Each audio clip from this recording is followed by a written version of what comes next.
Hi, I'm Randy. Some say the Chevy MyLink is a little antiquated, not user-friendly, and just not intuitive. Well, today I'm going to share with you that they just may be right.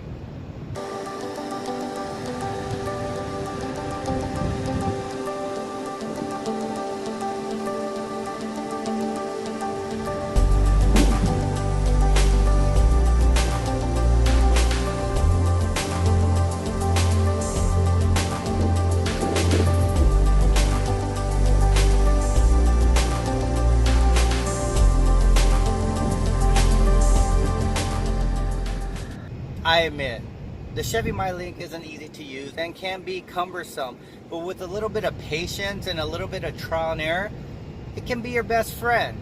Today I'm going to share with you how to customize your radio settings and take full advantage of your performance settings with the touch of your finger. Chevys will have different versions of the Chevy MyLink, but it's essentially the same. Today I'm going to share with you how to change the channels, how to add channels, delete channels, as well as if your channel bar ever disappears, we're going to make it reappear. I'm also going to go through the performance options.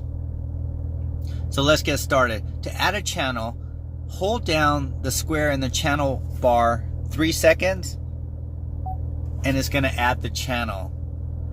You can also add it by clicking browse, click the bottom tab, hold the square that's empty 3 seconds, click the channel you want to add, and it's added.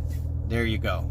Now to delete a channel, click home, settings, you want to find radio, click on radio, manage favorites, click on the channel you want to delete, then click delete. I'm going to delete Studio 54 as well, and there you have it. It's gone. Now if your radio bar ever disappears, let's make it reappear. Click home, settings, and at the bottom click return to factory settings.